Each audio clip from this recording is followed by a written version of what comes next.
ఏమంటే తెలంగాణకు పట్టిన శని కాంగ్రెస్, తెలంగాణకు పట్టిన దయ్యం రేవంత్ రెడ్డి. ఇప్పుడు ఆ దయ్యాన్ని శనిని ఎట్లా వదిలించాలనేది మా టార్గెట్. ఇక మీరు చెప్పే టెన్షన్ ఎందుకే అంతగానో మాట్లాడినారా, ఎందుకు అంత ఎగబడుతున్నావు?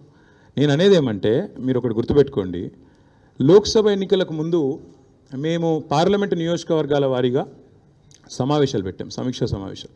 ఇక్కడ అసెంబ్లీలో ఓడిపోయాము, ఎట్లా ముందుకు పోవాలని చెప్పి దాదాపు 17 రోజుల పాటు మీరందరూ చూశారు. ఇక్కడే వేల మంది కార్యకర్తలతో కూర్చొని దాదాపు 7, 8, 9, 10 గంటలు వారితో చర్చించాం.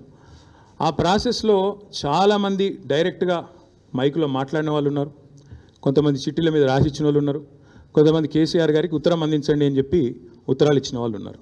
కాబట్టి మా పార్టీలో we encourage open culture, democracy కాబట్టి, డెమోక్రాటిక్ పార్టీ కాబట్టి, ప్రజాస్వామిక స్ఫూర్తి ఉన్న పార్టీ కాబట్టి మా పార్టీ అధ్యక్షుల వారికి ఎవరైనా సూచనలు చేయాలనుకుంటే ఉత్తరాలు రాయొచ్చు. అదేదో చాలా గొప్ప విషయం అన్నట్టు మీరందరూ అంత బాధపడిపోవాల్సిన అవసరం ఏం లేదు. నేను అనేది ఏమంటే మా పార్టీలో డెమోక్రసీ ఉంది కాబట్టి మా పార్టీ అధ్యక్షుల వారికి, మా పార్టీ నాయకులు ఎవరైనా సరే అప్పుడప్పుడు సూచనలు సలహాల రూపంలో లిఖితపూర్వకంగా ఇవ్వచ్చు, ఓరల్గా ఇవ్వచ్చు, రకరకాలుగా ఇవ్వచ్చు. అట్లాగే నేను ఒక మాట మాత్రం చెప్తాను, ఎవరైనా సరే మనం ఎవరైనా సరే పార్టీలో ఏ హోదాలో ఉన్నా కొన్ని విషయాలు అంతర్గతంగా మాట్లాడాల్సిన విషయాలు అంతర్గతంగా మాట్లాడితేనే బాగుంటుంది. పార్టీ ఫోరమ్స్ ఉన్నాయి, అధ్యక్షుల వారితో కలిసే అవకాశం ఉంది, లేదా ఆఫీస్ బేరర్స్ ఉన్నారు, కలిసి చెప్పుకునే అవకాశం ఉంది. కాబట్టి అంతర్గతంగానే కొన్ని విషయాలు మాట్లాడితే బాగుంటుంది. అది అందరికీ వర్తిస్తుంది, వీళ్ళకి వాళ్ళకని కాదు, అందరికీ వర్తిస్తుంది. తప్పకుండా ఎవరమైనా ఒకటే, ఈ పార్టీలో అందరం కార్యకర్తలమే, అందరికీ కూడా ఇదే సూత్రం వర్తిస్తుంది. కాబట్టి మీరు కూడా దయచేసి ఇంత ఇంపార్టెంట్ ఇష్యూ మాట్లాడితే దీన్ని మళ్ళీ మీరు, నాకు తెలుసు మీ సంగతి, you are intelligent, unfortunately I'm also intelligent. కాబట్టి నేనేమంటానంటే మీరు ఏం పెడతారో, మీరు ఏం హెడ్డింగ్ పెడతారో తెల్లారు నాకు తెలుసు, మీ బాధలు కూడా నాకు తెలుసు, మీ మేనేజ్మెంట్లో ఉండే అవస్థలు నాకు తెలుసు, రేవంత్ రెడ్డి గారి ఒత్తిళ్లు తెలుసు. కాబట్టి నేను ఎక్కువ చెప్పను, ఒకటి మాత్రం చెప్తాను, మా పార్టీలో డెమోక్రసీ ఉంది, మా పార్టీలో సలహాలు సూచనలు ఎవరైనా ఇవ్వచ్చు, ఎట్లా అయినా ఇవ్వచ్చు. గతంలో పార్లమెంట్ సమావేశాల సందర్భంగా లేఖలు వచ్చినాయి, సూచనలు వచ్చాయి, అట్లే వచ్చినప్పుడు వాటిని ప్రజాస్వామికంగా స్వీకరిస్తాం. థ్యాంక్ యూ, మీ అందరికీ థ్యాంక్ యూ.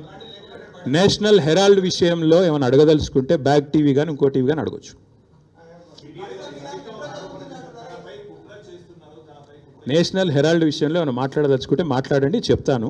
మిగతా విషయాలు ఆల్రెడీ నేను చెప్పాను, అంతకంటే ఎక్కువ చెప్పాల్సిన అవసరం.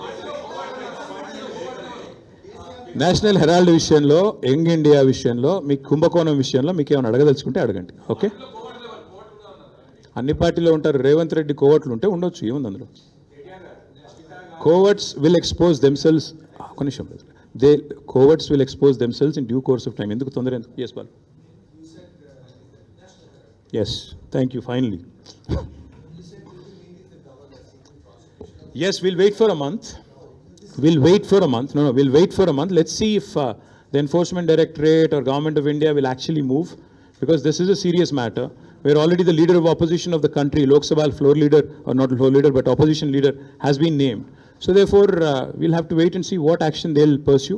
If they don't, because not just Mr. Rahul Gandhi, but Mr. Revanth Reddy, Mr. D.K. Shivkumar, many of them have been named. But so far, everybody's been tight-lipped, both Government of India and also Mr. Revanth Reddy and Rahul Gandhi. So we'll wait to see what they have to say, what the agencies will do. Thank you.